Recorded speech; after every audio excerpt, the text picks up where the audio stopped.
शुभेच्छा स्वीकारलेल्या आहेत.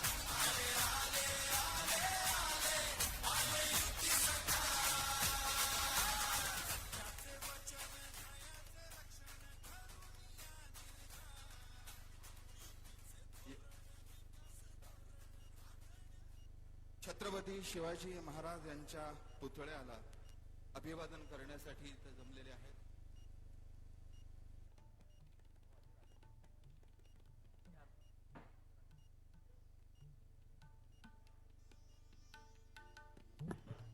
यानंतर पोलीस बँडला विनंती आहे राज्यगीतासाठी, आणि आपण सर्वजण कृपया उभे राहावे आणि राज्यगीताची मानवंदना आपण देऊयात. एक साथ राज्यगीत शुरू कर.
यानंतर छत्रपती शिवाजी महाराज यांच्या पुतळ्यास सर्व मान्यवरांनी अभिवादन करावं.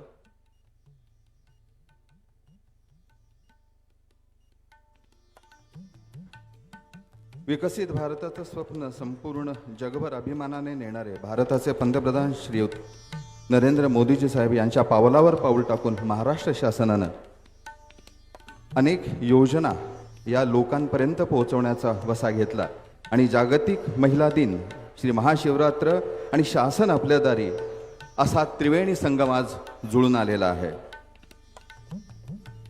यानंतर रिमोटद्वारे माननीय मुख्यमंत्री महोदय या कार्यक्रमाचा औपचारिक उद्घाटन करतील. मी विनंती करतो सन्माननीय मुख्यमंत्री महोदयांना रिमोटद्वारे या कार्यक्रमाचं औपचारिक उद्घाटन करावं यासाठी.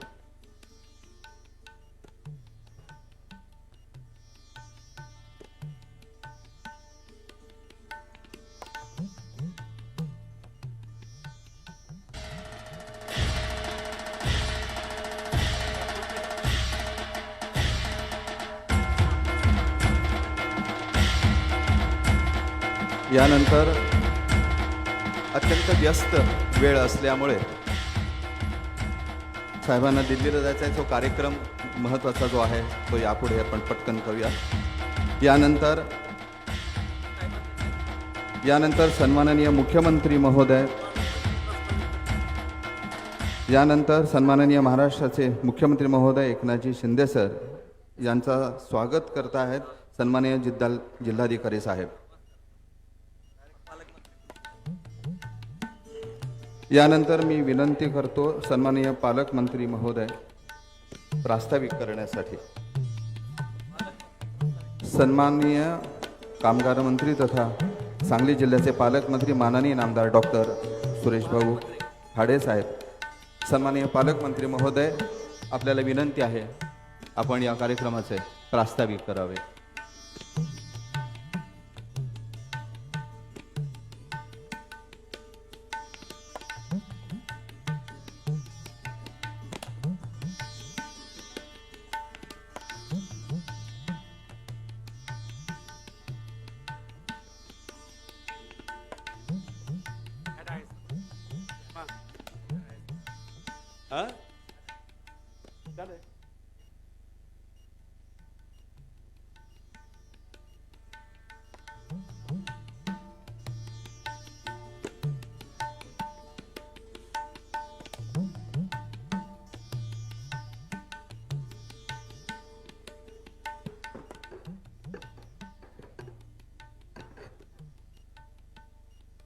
भारत माता की, भारत माता की. आज आपल्या सांगली जिल्ह्यामध्ये शासन आपल्या दारी या लोकप्रिय उपक्रमासाठी उपस्थित असलेले महाराष्ट्राचे लाडके मुख्यमंत्री एकनाथ शिंदे साहेब, विधान परिषदेच्या उपसभापती नीलमताई गोरे मॅडम, राज्याचे उत्पादन शुल्क मंत्री माझे मित्र शंभूराजे देसाई, या विभागाचे खासदार धैर्यशील माने साहेब, या कार्यक्रमाला उपस्थित असलेले भाजपचे जिल्हाध्यक्ष निशिकांत दादा भोसले पाटील, जिल्हाधिकारी राजा दहिदिनाथ साहेब, मुख्य कार्यकारी अधिकारी धोडमणी मॅडम, पोलीस अधीक्षक संदीप घुगे साहेब, सर्व पदाधिकारी अधिकारी, पत्रकार व लाभार्थी आणि उपस्थित असलेल्या सर्व माझ्या बंधू आणि बहिणींनो, पहिल्यांदा दिलगिरी व्यक्त करतो, कारण अध्यक्षाचं भाषण शेवटी असतं, पण ह्याने सुरुवातीलाच आम्हाला इथं पाचारण केलं. त्यामध्ये आज आपणाला शासन आपल्या दारी या लोकप्रिय उपक्रमामध्ये आपण बऱ्याच गोष्टी आपण ह्या जिल्ह्यामध्ये आपण केल्या. प्रत्येक गावागावाला शासन आपल्या दारी त्यांचं प्रबोधन झालं आणि त्या प्रबोधनाच्या माध्यमातून आपणाला देशातून मोदी साहेबांनी पंतप्रधान आपले त्यांनी काय स्कीम दिल्या आणि महाराष्ट्रामध्ये एकनाथ शिंदेंच्या 2 उपमुख्यमंत्री घेऊन देवेंद्र फडणवीस असतील, अजितदादा असतील, त्यांच्या माध्यमातून महाशासनाकडून आपल्याला किती स्कीम आल्या त्याचा उल्लेख आपल्याला प्रत्येकाला मिळालेला आहे.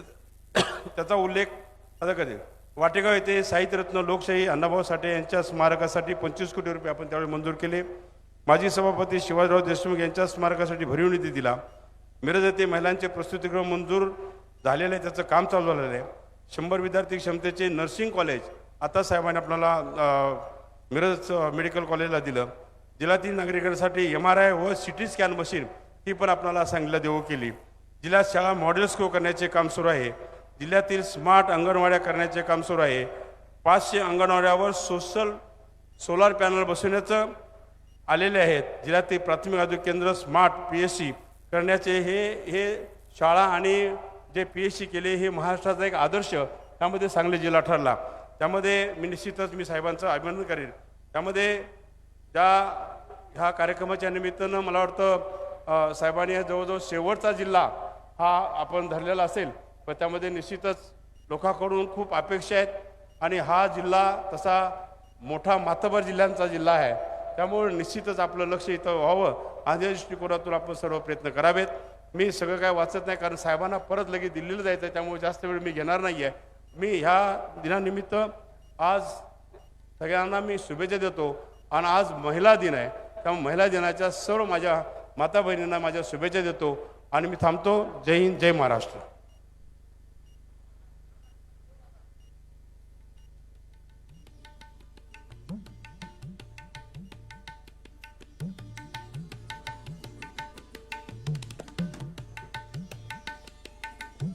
यानंतर कॉफी टेबल बुक आणि कृष्णामृत या पुस्तकाचं अनावरण होत आहे. सांगली हा महाराष्ट्राच्या नकाशावर, भारताच्या नकाशावर आणि जगभरामध्ये पोचलेले अनेक पैलू या सांगलीमधून सुरू झालेले आहेत. अनेक मंडळींचं योगदान या दोन्ही पुस्तकांच्या निर्मितीसाठी लाभलेलं आहे. कॉफी टेबल बुक आणि कृष्णामृत. यानंतर माननीय खासदार महोदय धैर्यशील माने साहेब, लोकसभा सदस्य हातकणंगले लोकसभा मतदारसंघ. छत्रपती शिवाजी महाराज की जय भवानी. महिलांचा आवाज पुरुषांच्या पेक्षा जास्त येतोय. जय भवानी. साहेब, महिलांचा आवाज जास्त आज येतो याचं कारण आज आंतरराष्ट्रीय महिला दिवस आहे, त्याच्यामुळे महिलांचा आवाज आज पुरुषांच्या पेक्षा जास्त असणारच. जगातल्या महिला आज मात्र सत्तेचा आणि स्त्रीत्वाचा जागर करतायत. आणि आज इस्लामपूर नगरीमध्ये किती भाग्यवान दिवस आहे बघा. आज महाशिवरात्री आहे. बम बम भोले शंकर हा भोला भगवान म्हणून या ठिकाणी त्याला ओळखलं जातं. भोळा शंकरापाशी काही मागितलं तर त्याच्या मनामध्ये जे येईल ते त्या ठिकाणी वरदान भोळा शंकर देतो. साहेब, आपण मुख्यमंत्री झाल्यापासून भोळ्या शंकराची प्रतिमा डोळ्यासमोर ठेवलेली दिसती. सामान्य माणूस तुम्हाला काही मागितला तर ते तुम्ही त्याच्या पदरामध्ये टाकता आणि शासन त्याच्या दारामध्ये नेता. म्हणून मनापासून इस्लामपूर नगरीमध्ये संपूर्ण सांगली जिल्ह्याच्या वतीनं मी आपलं या ठिकाणी स्वागत करतो. आजचा हा सोहळा खऱ्या अर्थानं गोर गरीब सर्वसामान्य माणसाला मुख्यमंत्री वर्षा बंगल्यावर किंवा मंत्रालयात बघून माहिती, टीव्हीवर बघून माहिती, पण मुख्यमंत्री आपल्या दारी येतो. नुसता दारी येत नाही तर शासन कर्तबगारीनं तुमच्या घरापर्यंत येतो. माता भगिनींचे प्रश्न असतील, वडीलधाऱ्यांचे प्रश्न असतील आणि सर्वसामान्य माणसाचे प्रश्न असतील, याला दिलासा देण्याचं आणि वाचा फोडण्याचं काम मुख्यमंत्री या ठिकाणी करतात. मी मनापासून आदरणीय मंत्री महोदयांचं, आदरणीय पालकमंत्री महोदयांचं, आदरणीय शंभूराजांचं, मनापासून ताईंचं या ठिकाणी स्वागत करत असताना एवढंच सांगेन, साहेब, सांगली जिल्हा हा लढवय्या जिल्हा आहे. स्वतंत्र लढ्यामध्ये अत्यंत महत्वाची भूमिका घेणारा हा वारणा काठ आणि त्याच्या पंचकृषीमध्ये राहणारी या ठिकाणी ही लोक आहेत. कृष्णाच्या बाजूला राहणारी या ठिकाणी ही लोक आहेत. यांच्या सगळ्यांच्या अनेक अशा अपेक्षा महाराष्ट्र शासनाच्याकडे आहे. एक दुष्काळी भाग एका बाजूला आहे तर प्रगल्भ असणारा शेतकरी वर्ग एका बाजूला आहे. नियमित कर्ज भरणारे जे या ठिकाणी शेतकरी आहेत ते साहेब इथं समोर असतील तर त्यांनी साहेबांना वर हात करून सांगावं, 50,000 जे या ठिकाणी नियमित भरणाऱ्यांचे आहेत ते मिळाले पाहिजेत, याचा हात वर करून जरा एकदा साहेबांना सांगा.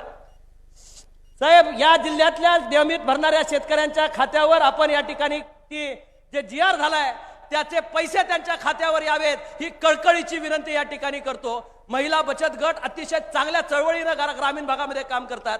त्यांना एकच अपेक्षा आहे की मुलाबाळांच्या संसाराला उभारी देण्यासाठी काहीतरी असा शाश्वत उद्योग उभा राहावा. मी घरात काहीतरी कॉन्ट्रीब्यूट करते. शोषित असणं हे एक बाजू आहे, समर्पित असणं एक बाजू आहे, पण खऱ्या अर्थानं सहनशक्ती जी असती, सहन तोच करू शकतो ज्याच्या मनामध्ये शक्ती असती. माझी माई माऊली आई वडिलांचा सहन करती, मुलांचा सहन करती, असणाऱ्या या ठिकाणी नवऱ्याचा असू दे, दिराचा असू दे, येणाऱ्या भाऊजाईचा असू दे, सगळ्यांचा सहन करती. पण तिचा विचार करायची तिला वेळ कधी मिळत नाही. तिचा स्वतःचा विचार करण्याची तुमच्या निमित्तानं आज वेळ आली आहे. तिच्या आयुष्याला कुठंतरी या ठिकाणी कुंदन द्या की ज्याचे करून ह्या महिलांच्या आयुष्याला भविष्यात स्वाभिमानाने तिला सांगता यावं, की तिच्या लेकीला सांगता यावं, मुलाला सांगता यावं की मी सुद्धा ह्या घरासाठी जे योगदान दिलंय. चूल मूल रांजण काढा आणि उष्टीळ काढा इथपर्यंत महिला राहिलेल्या नाहीत. साहेब, मताचा अधिकार बाबासाहेब आंबेडकरांनी दिला. मला आपल्याला सांगितलं पाहिजे, पुजारी म्हणून मुख्य पुजारी कुठं महिला नाही, पादरी म्हणून या ठिकाणी चर्चमध्ये कुठं महिला नाही, मद्रसामध्ये कुठं मौलाना म्हणून महिला नाही, पण गावच्या सरपंचापासून राष्ट्रपती पदापर्यंत महिला जाऊन पोहोचलेत. ही कर्तबगारीची भूमिका रणरागिणी या ठिकाणी करतायत. ही खऱ्या अर्थानं मताची जी इक्वॅलिटीची देण या ठिकाणी बाबासाहेबांनी दिली त्याला खऱ्या अर्थानं कुंदन घेण्याचं काम महिला दिनाच्या निमित्ताने या ठिकाणी या महिला करतायत. सर्व आलेल्या माझ्या ग्रामीण भागातील मतदार बंधू भगिनींनी, त्याचबरोबर असणाऱ्या सर्व लाभार्थी बंधू भगिनींना मला मनापासून सांगायचंय की आतापर्यंत कधी घडलं नव्हतं ते घडतंय. शासनाचे अधिकारी तुमच्या घराघरापर्यंत येत आहेत, दारापर्यंत येत आहेत, फॉर्म भरून घेत आहेत आणि योजना तुम्हाला समजावून सांगा. तुम्ही लाभार्थी आहात आणि तुम्हाला हे घरपोच करतायत. ही पहिलं राज्य आहे की आणि असलं पहिलं शासन आहे जे एकनाथ शिंदेच्या माध्यमातून घरोघरी शासन नेऊन पोहोचवतंय. आणि महाराष्ट्र राज्य काय आहे हे शिवछत्रपतींना अभिप्रेत असणारं राज्य हे तुमच्यापर्यंत पोहोचवणारे मुख्यमंत्री आज तुमच्यापर्यंत आलेत आणि शासन आपल्या दारी घरोघरी या ठिकाणी आणतायत. मी मनापासून मुख्यमंत्र्यांचं स्वागत करून माझे मनोगत संपवतो. जय हिंद, जय महाराष्ट्र. यानंतर महाराष्ट्राचे लाडके लोकप्रिय मुख्यमंत्री माननीय नामदार श्रीयुत एकनाथजी शिंदे साहेब यांना विनंती आहे आपल्याशी संवाद साधण्यासाठी. छत्रपती शिवाजी महाराज की जय. भवानी. आज महाशिवरात्री आहे आणि म्हणून हर हर शासन आपल्या दारी या कार्यक्रमामध्ये उपस्थित पालकमंत्री सुरेश खाडेजी, शंभूराज देसाई, नीलमताई गोरे, धैर्यशील माने, सुधीर गाडगीळ, सदाभाऊ खोत, आनंदराव पवार, सुहास बाबर, विभागीय आयुक्त पुलकुंडवार, जिल्हाधिकारी राजा दयानिधी, SP घुगे, मुख्याधिकारी तृप्ती दोडमिसे, सुनील पवार, सगळ्यांची नावं घेत नाही, माफ करा. सर्व मान्यवर आणि व्यासपीठावरील उपस्थित आणि एवढ्या मोठ्या संख्येने इकडे आहेत, इकडे आणि तिकडे शेवटपर्यंत बांधव भगिनी, मातांनो आणि पत्रकार मित्रांनो, खरं म्हणजे सांगली जिल्ह्याचं नाव काढलं डोळ्यासमोर येतो तर या जिल्ह्याने लढलेला स्वातंत्र्य संग्राम, इथल्या प्रति सरकारने इंग्रजांच्या नाकीनऊ आणले होते, त्यांना सळो की पळो करून सोडलं होतं आणि या भूमीतूनच नाट्य संस्कृतीची सुरुवात झाली. एकीकडे कुस्तीवीर तयार झाले आणि मोठमोठे उद्योजकही या मातीत घडले, अनेक नामवंत व्यक्तिमत्व या मातीमध्ये घडली, अशी ही माती आहे. आणि म्हणून अनेक उत्तम प्रशासक, अधिकारी, दूरदृष्टी असलेले नेते, सामाजिक नेते, राजकीय नेते या मातीने घडवले आणि म्हणून सहकाराचा पाया देखील याच मातीमध्ये रचला गेला. असं हे आपला सांगली जिल्हा आहे.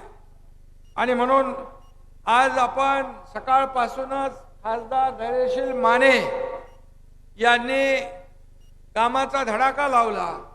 सकाळी माता भगिनींना मी सांगू इच्छितो की पहिला कार्यक्रम महिला सक्षमीकरणाचा झाला. जवळपास 80,000 महिला त्या कार्यक्रमाला उपस्थित होत्या, महाशिवरात्री असताना देखील. आणि आपण देखील महाशिवरात्रीचा कार्यक्रम आणि जागतिक महिला दिन असतानाही एवढ्या मोठ्या संख्येने भगिनी, माता उपस्थित आहेत, त्यांचं मी मनापासून स्वागत करतो. माझे बांधव इकडेही आहेत, तिकडे आहेत, त्या सगळ्यांचं मनापासून मी स्वागत करून त्यांना शुभेच्छा देतो. खरं म्हणजे आज जागतिक महिला दिन, महाशिवरात्री हे दोन कार्यक्रम आहेत. आणि असं असताना देखील आपण सरकारवर असलेला विश्वास, शासनावर असलेला विश्वास आणि लोकाभिमुख सरकारला आशीर्वाद देण्यासाठी या ठिकाणी उपस्थित राहिलात, त्याबद्दल मी पुन्हा आपल्याला मनापासून धन्यवाद देतो. पुन्हा आपले सगळ्यांचे आभार मानतो. आज खरं म्हणजे जिल्ह्यातल्या 35,65,000 लाभार्थ्यांची नोंदणी झाली आहे. आणि मला वाटतं गेल्या 10 महिन्यामध्ये शासन आपल्या दारीचे कार्यक्रम झाले. अमोल कुठे? या कार्यक्रमामधून जवळपास 4.5 कोटी लाभार्थ्यांना या शासन आपल्या दारीचा लाभ मिळाला. पूर्वी देखील हे लाभ होते, योजना होत्या, निर्णय होते, लाभार्थी होते, परंतु लाभ मिळवून घेण्यासाठी जे काय कष्ट घ्यायला लागत होते, हेलपाटे खायला लागत होते, खेटे मारायला लागत होते, कटकटी करायला लागत होत्या, त्यामुळे तो लाभार्थी तो लाभ घेण्याचा नाद सोडून देत होता. आणि हेच आम्ही ओळखल्यानंतर आम्ही ठरवलं हे शासन सर्वसामान्यांचं आहे, गोरगरिबांचं आहे, शेतकऱ्यांचं आहे, कष्टकऱ्यांचं आहे, कामगारांचं आहे, वारकऱ्यांचं आहे, माझ्या माता भगिनींचं आहे, तरुणांचं आहे, ज्येष्ठांचं आहे. आणि मग हे सरकारच्या योजना जर त्यांना मिळत नसतील ते सरकारचा उपयोग काय? आणि म्हणून आम्ही ठरवलं शासन आपल्या दारी हा कार्यक्रम घेण्याचा.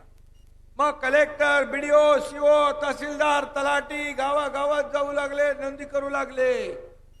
आज राजा दयानिधी यांचं मी अभिनंदन करतो, कलेक्टरचं, विभागीय आयुक्त सगळ्यांचं अभिनंदन करतो, ज्यांनी ज्यांनी सहकार्य केलं. एवढ्या मोठ्या प्रमाणामध्ये हा शासन आपल्या दारी हा कार्यक्रम यशस्वी केला. माझ्या माता भगिनींना शुभेच्छा देतो. आणि मग सुरुवात झाली. मग 10,000, 15,000, 25,000, 50,000 आणि बघता बघता 4.5 कोटी लाभार्थी यामध्ये झाले. आज लाभार्थी इथं व्यासपीठावर आहेत. कोणी पॉवर टेलर घेतो, कोणी ट्रॅक्टर घेतो, कोणी हार्वेस्टर घेतो, कोणी घराची चावी घेतो, कोणी दाखला घेतो. असे अनेक जे लाभ आहेत, हे लाभ आज व्यासपीठावर कधी आयुष्यामध्ये कोणी बघितलं नव्हतं. लाभार्थी व्यासपीठावर बसून लाभ घेऊन जातात आणि उरलेले लोकांना जागेवर गावामध्ये लाभ देण्याचा उपक्रम हाती आपण घेतला. अनेक राज्यातल्या लोकांनी विचारलं मला जेव्हा भेटतात तेव्हा, हे शासन आपल्या दारी काय, ये शासन अपने दारी क्या है? बोले शासन अपने द्वार पे, मतलब सरकार घर में नहीं बैठता है, सरकार लोगों के द्वार पे जाता है और लोगों को मदद करता है. ऐसा ये शासन अपने द्वार पे, ये हमारी योजना है. आणि आपल्या राज्याचं अनुकरण इतर राज्य करू लागले. कारण शेवटी घरी बसून कामं होत नाही का? होतात. कोविड मध्ये ठीक आहे फेसबुक लाईव्ह झालं, परंतु फेस टू फेस काम केलं पाहिजे, फील्डवर उतरून काम केलं पाहिजे, लोकांमध्ये गेलं पाहिजे. शेतकऱ्यांचं नुकसान झालं, अवकाळी पाऊस आला, अतिवृष्टी झाली, गारपीट झाली, तर आमचं सरकार बांधावर जातंय, शेतात जातंय, लोकांना भेटतंय, शेतकऱ्यांना ऐकून घेतंय. आज जर आपण पाहिलं, जर एखादं सरकार किती विजिबल आहे, म्हणजे लोकांमध्ये दिसणारं सरकार, अशी जर स्पर्धा लागली तर महाराष्ट्राचा पहिला नंबर येईल. पहिला नंबर आल्याशिवाय राहणार नाही. कारण शेवटी हे सरकार तुमच्यातलं आहे आणि सर्वसामान्यांचं सरकार, सर्वसामान्यांना न्याय देण्यासाठी हे सरकार स्थापन झालेलं आहे. मला आठवत आहे, मी जेव्हा शपथ घेतली तेव्हा मी आणि देवेंद्र फडणवीस साहेबांनी दोघांनी शपथ घेतली पहिली, आणि त्यानंतर नियम असतो कॅबिनेट घ्यायचा. आम्ही दोघं असताना पहिला काय निर्णय घेतला असेल हे मी तुम्हाला सांगतो. पहिला निर्णय हा घेतला की जे दुष्काळी भाग आहे, जे शेतकऱ्यांना दुष्काळ फेस करावा लागतो, त्या भागामध्ये पाणी वळवण्याचा प्रकल्प, त्याचा निर्णय आम्ही घेतला. वॉटर ग्रिड करण्याचा निर्णय घेतला. पहिल्यापासून आज जवळपास 50 कॅबिनेट झाल्या असतील, त्यामध्ये 500 पेक्षा जास्ती निर्णय आपल्या सरकारने घेतले. सिंचनाचे प्रकल्प जवळपास गेल्या मागच्या सरकारमध्ये 2 झाले असतील, परंतु आपल्या तुमच्या सरकारमध्ये 120 सिंचनाचे प्रकल्प आपण निर्णय घेतला. 120, 15 लाख हेक्टर जमीन सिंचनाखाली आणण्याचं काम आपल्या सरकारने घेतलं. आज शेतकऱ्यांच्या मागे उभं राहणारं हे सरकार आहे. कधी कुठल्याही अवकाळी अतिवृष्टी, कोणाचे पैसे, मगाशी खासदारांनी सांगितले, धैर्यशील माने यांनी, की 50,000 रुपये रेग्युलर कर्जफेड भरत होते, त्यांचे पैसे काही आपल्या मागच्या सरकारने घेतला होता निर्णय, काही लोकांना मिळाले नाहीत. आपल्याला मी सांगू इच्छितो, 50,000 रुपये देण्याचा निर्णय देखील मागच्या सरकारचा असला तरी पैसे देण्याचं काम आपलं सरकार करतंय. खासदार महोदय जे काही उर्वरित जे राहिलेले आहेत त्यांना देखील ते पैसे तात्काळ दिले जातील. कलेक्टर आणि विभागीय आयुक्तांनी याची नोंद घ्यावी. निर्णय घेतला, घोषणा केल्या, फक्त पोकळ घोषणा करणार हे आपलं सरकार नाही. जे आहे ते आहे, जे देऊ शकतो तेच आम्ही बोलतो. म्हणून शेतकऱ्याला 6,000 रुपये वर्षाला देण्याचा निर्णय आपण घेतला. मोदी साहेबांनी 6,000, आपल्या सरकारने 6,000, असे 12,000 रुपये दर वर्षाला शेतकऱ्याला मिळतात. 1 रुपयात पीक विमा योजना आपण सुरू केले. आपलं राज्य पहिलं राज्य आहे.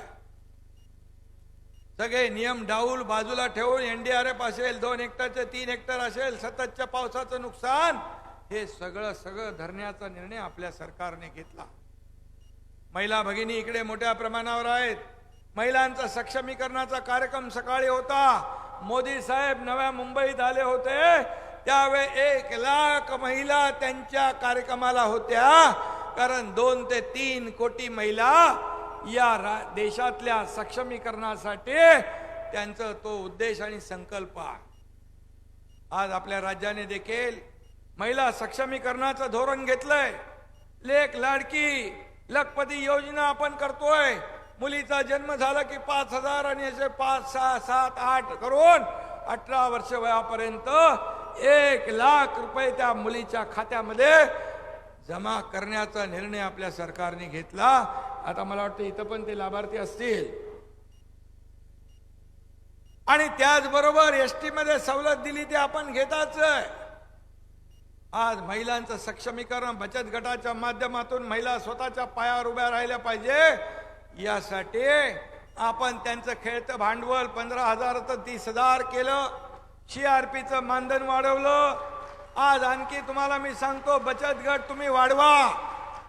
बचत गटाला कलेक्टर विभागीय आयुक्तांना सांगू इच्छितो, यांचं प्रॉडक्ट जे आहे त्याचं ब्रँडिंग करणं, त्यांचं मार्केटिंग करणं, विक्रीला देखील त्यांना स्टॉल उपलब्ध करून देण्याचं काम आपण करा. जसं आपण ठाणे मुंबईमध्ये जसं आपण एक दिवाळीला आपण एक्झिबिशन सेंटर करतो, त्या ठिकाणी लोकांच्या वस्तू विकण्यासाठी ब्रँडिंग करा. त्यांना जागा मिळवून द्या. आणि रोटेशन मध्ये या महिला बचत गटांना न्याय देण्याचं काम आपल्याला करायचं आहे. आणि म्हणून मी आपल्याला एवढंच सांगतो, महिला सक्षमीकरण असेल, महिलांचं आरोग्य असेल, या ठिकाणी माझी माता सुरक्षित तर कुटुंब सुरक्षित ही योजना आपल्या सरकारने आरोग्य विभागाने आणली. 1.5 लाखाचं महात्मा ज्योतिबा फुले योजना आपण 5 लाखावर नेली. आता प्रत्येकाच्या परिवारामध्ये 5 लाखापर्यंत उपचार मोफत देण्याचा निर्णय आपल्या सरकारने घेतला. तिथं कुठल्याही अटी शर्ती नाहीत. 12.5 कोटी जनतेला त्याचा फायदा होणार. करोडपतीला पण आणि सर्वसामान्य माणसाला पण या सगळ्या अटी शर्ती काढून टाकल्या. 3-3.5 कोटी महिलांची तपासणी केली आपल्या प्रपंचात, आरोग्यात. या महिला आपल्या तब्येतीकडे, आपल्या आरोग्याकडे दुर्लक्ष करतात, म्हणून आपल्या आरोग्य विभागाने ती योजना सुरू केली. आज अनेक योजना आरोग्य विभागाच्या आपण करतोय. आणि म्हणून विचार आपल्याला जे अशा प्रकारचे शासन आपल्या दारी, महिला सक्षमीकरणाचे कार्यक्रम, हजारो लोक यायला लागले. त्यामुळे विरोधकांकडे काय राहिले? शिव्याशाप देण्याशिवाय, आरोप प्रत्यारोप करण्याशिवाय. त्यांच्या पायाखालची वाळू सरकली आहे, आरोप प्रत्यारोप करत बसतात. पण आम्ही हा एकनाथ शिंदे त्यांच्या आरोपाला आरोपाने उत्तर नाही, तर अशा कामातून उत्तर आम्ही त्यांना देणार आणि त्यांना त्यांची जागा तुम्ही दाखवणार. आणि म्हणून काही लोकांचं रडगाणं चालू आहे. मी काय राजकीय बोलत नाही. हे चोरलं, ते चोरलं, रोज चालू आहे. काय चोरायची काय वस्तू आहे ती? ते विचार आहेत, बाळासाहेबांचे विचार, बाळासाहेबांचे आचार, बाळासाहेबांची भूमिका घेऊन या राज्यामध्ये आपण सरकार स्थापन केलं. मी अभिमानाने सांगतो की एक शेतकऱ्याचा मुलगा तुमच्या समोर आज भाषण करतोय. आज मला सांगायला अभिमान वाटतो की कुठलेही निर्णय राज्यकर्त्यांच्या हितासाठी आम्ही घेतले नाहीत. जे निर्णय घेतले ते तुमच्यासाठी, लोकांसाठी, महिलांसाठी, शेतकऱ्यांसाठी, गोरगरिबांसाठी घेतले. पहिले उद्योगधंदे आले की माझं काय, अरे माझं काय पेक्षा या राज्याचं काय, मला काय मिळालं यापेक्षा मी या राज्याला काय दिलं, मी माझ्या गोरगरिबांना काय दिलं, माझ्या सर्वसामान्य लोकांना काय दिलं, हे पाहिलं पाहिजे. का शेतकऱ्याच्या मुलानं मुख्यमंत्री होऊ नये का, असं काय लिखा करारनामा? का सोन्याचा चमचा घेऊन आलेला माणसाने मुख्यमंत्री व्हायला पाहिजे? अरे सर्वसामान्य मुख्यमंत्री जेव्हा होतो तेव्हा सर्वसामान्यांच्या वेदना, व्यथा, अडचणी, दुःख तो जाणून घेतो. आणि म्हणून मी आपल्याला एवढंच सांगतो, हे सरकार सर्वसामान्यांचं आहे. हे सरकार काम करणार आहे. हे सरकार तुमचं, माझं कुटुंब माझी जबाबदारी नाही, ही माझं कुटुंब हे अख्खा महाराष्ट्र आहे.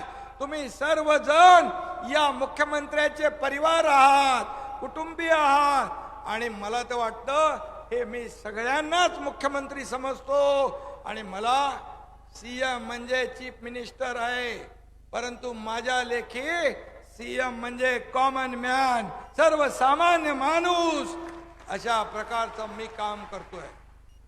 आणि हेच पोटदुखी आहे, हीच पोटदुखी आहे, हाच पोटसूळ आहे. आणि म्हणून त्यांच्या पोटदुखीसाठी देखील राज्यामध्ये 700 ठिकाणी बाळासाहेब ठाकरे आपला दवाखाना मोफत इलाज करून ठेवलेला आहे. तुमच्याकडे आहे की नाही धैर्यशील आपला दवाखाना? करून घ्या. तुमच्याकडे कोण पोटदुखीवाले असतील तर त्यांना मोफत होईल. आणि म्हणून हे सरकार पूर्णपणे लोकाभिमुख आहे. सर्वसामान्यांच्या जीवनामध्ये बदल कसा होईल हे पाहणार आहे. आणि म्हणून आज धैर्यशील तुमचं मनापासून मी अभिनंदन करतो. या ठिकाणी एवढंच सांगतो, तुम्ही आजच्या दिवसामध्ये खूप मोठा बॅकलॉग असलेला भरून काढलेला आहे.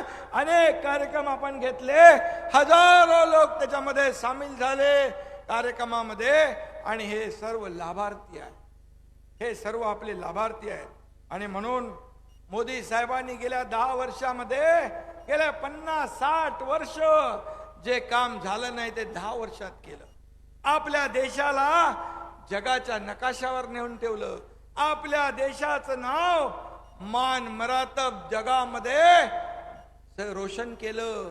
जगभरात आपल्या देशाचा डंका अभिमानाने आज पिटला जातोय. आज आपला देश आर्थिक महासत्तेकडे नेण्याचा संकल्प त्यांनी केला. $5 ट्रिलियन संकल्प आणि निर्धार मोदी साहेबांनी केलाय. त्यामध्ये आज आपल्याला मी सांगतो, काही लोक गरिबी हटाव म्हणायचे, गरिबी हटली नाही, पण गरीब हटला, गरीब संपला. परंतु मोदी साहेबांनी 25 कोटी लोकांना गरिबीतून वर काढलं, दारिद्र्य रेषेच्या बाहेर काढलं. आज 80 कोटी लोकांना कोविड मध्ये जे अन्नधान्य मोफत देत होते ते कोविड संपल्यानंतर देखील पुढचे 5 वर्ष 80 कोटी लोकांना मोफत राशन देण्याचा ऐतिहासिक निर्णय घेतला. हे देणारं सरकार आहे, हे देणारं सरकार आहे, हे घेणारं नाही. केंद्रातलं आणि राज्यातलं डबल इंजिनचं सरकार या राज्यामध्ये काम करत आहे. आणि म्हणून डबल इंजिनचा डबल फायदा तुम्हाला झाला पाहिजे, यासाठीच आम्ही मरमर मरतोय, रात्रंदिवस काम करतोय, रस्त्यावर फिरतोय, शेतामध्ये जातोय, सगळीकडे लोकांना भेटतोय. आणि म्हणून आज जिकडे जावं तिकडे लोक हसत मुद्रेने, हसत मुखाने स्वागत करतात, आशीर्वाद देतात. काही किती लोक भेटतात. आज माय भगिनी या ठिकाणी आहेत, माझे बांधव आहेत. आज प्रत्येक कार्यक्रमामध्ये अशी तुफान गर्दी, तुफान उत्स्फूर्त असा प्रतिसाद आज सण उत्सव असताना देखील आपण लावलेली आहे. आणि त्यामुळे मी आपल्याला एवढंच सांगतो, महिला भगिनी असतील, शेतकरी असतील, कष्टकरी असतील, कामगार असतील, तरुण असतील, या सर्वांसाठी मोदी साहेबांनी देखील अनेक लोकहिताचे निर्णय घेतले. हे तरुण आपल्या भारताचं वैभव आहे. भारत हा तरुणांचा देश आहे. भारत हा कृषी प्रधान देश आहे. आणि म्हणून हे ओळखून अनेक योजना दिल्या, त्यांना आपल्या योजना आपण जोडल्या. आणि त्यामुळे आज देशाचं नाव, मी मगाशी म्हटल्याप्रमाणे, आज उद्योग आपल्याकडे काय येत आहेत? उद्योग येण्याचं कारण आपल्या राज्यावर विश्वास आहे. आज आपल्या राज्यामध्ये इन्फ्रास्ट्रक्चर आहे. आज आपल्याकडे चांगली कनेक्टिव्हिटी आहे. आज आपल्याकडे स्किल मॅनपॉवर आहे. आज आपल्याकडे कायदा सुव्यवस्था आहे. आज आपल्याकडे इंडस्ट्रीची पॉलिसी चांगली आहे. आपलं राज्य pro people, pro development, pro industry आणि आपल्या सगळ्यांना न्याय देणारं सरकार आहे. आणि म्हणून अनेक रोजगार उद्योग येत आहेत. या मागच्या महाविकास आघाडीमध्ये असताना आणि गेल्यानंतर सांगता उद्योग पळाले. अरे उद्योगपतीच्या घराखाली बॉम्ब तुम्ही ठेवाल तर उद्योगपती पळतील नाही तर काय. त्यांना एक विश्वास द्यायला लागतो. आणि म्हणून सरकार आपलं आल्यानंतर या मुख्यमंत्र्यांनी दावोस मध्ये जाऊन 2 वर्षात 5 लाख कोटीचे करारनामे केले. 5 लाख कोटी आणि 3 लाख लोकांना रोजगार मिळणार आहे. हे सरकारचं काम आहे. हे सरकार थांबत नाही, बसत नाही, वेगाने काम करतंय. म्हणून मी आपल्याला मनापासून शुभेच्छा देतो आणि मोदी साहेबांचं देखील मनापासून अभिनंदन करतो. 10 वर्षामध्ये त्यांनी इतिहास घडवलाय. गेल्या 50 वर्षात घोटाळेबाज सरकार म्हणून, या ठिकाणी भ्रष्टाचारी सरकार म्हणून अनेक केसेस झाल्या. परंतु 10 वर्षामध्ये आपल्या प्रधानमंत्र्यांवर एकही भ्रष्टाचाराचा डाग विरोधक लावू शकले नाहीत. हेच आपलं वैशिष्ट्य आहे. आणि म्हणून मी आपल्याला एवढंच सांगतो, आज जे काम आपल्या खासदारांनी, आपल्या आमदारांनी केलंय त्याची पोचपावती देण्याचं काम आपण करणार आहात एवढा विश्वास व्यक्त करतो. आणि पुन्हा एकदा सगळ्यांना मनापासून धन्यवाद. जय हिंद, जय महाराष्ट्र. आणि वारणा धरणग्रस्त चांदोली अभयारण्यामधल्या काही मागण्या आहेत, अडचणी आहेत, त्या आपल्या धैर्यशील माने आणि गौरव नायकवडी यांनी माझ्याकडे दिल्यात. त्याच्याबद्दल एक तात्काळ बैठक घेऊ आणि आपण त्याच्यामधून निर्णय घेऊ. माननीय मुख्यमंत्री महोदयांचे मनपूर्वक आभार. धन्यवाद सर. यानंतर माननीय मुख्यमंत्री जनकल्याण कक्ष कार्यक्रमाची संकल्पना स्पष्ट करण्यासाठी मी इथे निमंत्रित करतो डॉक्टर अमोल शिंदे सर, सन्माननीय खाजगी सचिव, माननीय मुख्यमंत्री सचिवालय. Doctor Amol Shinde sir. धन्यवाद अभिजित सर. हा कार्यक्रम मुख्यतः लाभार्थ्यांचा आहे आणि आता लाभ वाटपाला आपण सुरुवात करतोय. सर्वात पहिल्यांदी माझी शाळा सुंदर शाळा, माझी शाळा सुंदर शाळा याच्यामध्ये लाभार्थी वाटप आहे. हा एकदम ठीक आहे. सगळ्या लाभार्थ्यांना एकदम मी इन्व्हाइट करतो. सर्वांनी एकाएकाने पुढे यायचं. याच्यामध्ये माझी शाळा सुंदर शाळा डोलेवाडी जिल्हा परिषद 3रा क्रमांक मिळालेला आहे आणि यांना आज 21 लाख रुपयाचं बक्षीस शासनातर्फे देत आहे. 21 लाख रुपये. सांगली जिल्हा हा शिक्षणासाठी जाणला जातो आणि याचा पूर्ण महाराष्ट्रात 3रा क्रमांक आलेली शाळा डोलेवाडी जिल्हा परिषद प्राथमिक शाळा क्रमांक 3 कवटे महांकाळ याला 3रा क्रमांक मिळाला आहे. याच्यानंतर नगरपालिका इस्लामपूर तर्फे महादेव निवृत्ती पाटील यांना प्रधानमंत्री आवास योजनेतर्फे आज 1,60,000 रुपयाचं मानधन मिळतंय. कृषी विभागामध्ये मुन्ना दस्तागीर मुलानी यांना राज्य कृषी यांत्रिकीकरण ट्रॅक्टरची चावी मिळतीये. त्याच्यानंतर कृषी विभागामध्ये उमेश रघुनाथ जाधव याला राज्य कृषी यांत्रिकीकरणामध्ये कंबाईन हार्वेस्टर मिळतोय. त्यानंतर ओमकार महादेव पाटील यांना सिंचन विहीर मंजूर झालेली आहे. त्यानंतर इतर मागास बहुजन कल्याण तर्फे घरकुल मंजुरी दिलेली आहे. तहसीलदार वाळवा इथे निखिल माणिक पाटील यांना कुणबी जात प्रमाणपत्र मिळत आहे. सामाजिक न्याय विभागामध्ये तृतीयपंथी ओळखपत्र लारा अख्तर शेख यांना मिळालं आहे. सामाजिक न्याय विशेष विभागामध्ये दिव्यांग घरकुल योजना यातर्फे अशोक शिवाजीराव थोरात यांना हा लाभ मिळाला आहे. इतर मागास बहुजन कल्याण विकासातर्फे शीतल नारायण कुंभार यांना महात्मा ज्योतिराव फुले यांना वस्तुरूपी टॅब मिळालेला आहे. त्यानंतर सामाजिक न्याय विशेष विभागातर्फे शशिकांत बाबूराव कांबळे यांना रमई आवास योजना मिळत आहे. नगर पंचायत खानापूर येथे श्री दिनेश मारुती भगत यांना PM स्वनिधी तर्फे लाभ मिळतोय. जिल्हा उद्योग केंद्र सांगली तर्फे अरविंद महादेव कराडे यांना मुख्यमंत्री रोजगार निर्मिती तर्फे 1,26,000चा चेक मिळतोय. जिल्हा उद्योग केंद्र सांगली दिलीप जाधव यांना पंतप्रधान रोजगार निर्मितीमध्ये 6,25,000 रुपयाचा चेक मिळतोय. कामगार कल्याण विभाग श्रीमती शीला धनंजय दरगुडे यांना गृह उपयोगी संच मिळत आहे. पशुसंवर्धन विभागामध्ये असे सर्व लाभ आज इथं वाटले गेलेले आहेत. माननीय मुख्यमंत्र्यांना दिल्लीला निघायचं आहे, त्यामुळे त्यांचा आता या सगळ्या लाभार्थ्यांना आज इथं लाभ वाटप ऑलरेडी झालेलं आहे. माननीय मुख्यमंत्र्यांना लगेच दिल्लीला निघायचं आहे. राज्यगीत व्हायचं. राष्ट्रगीत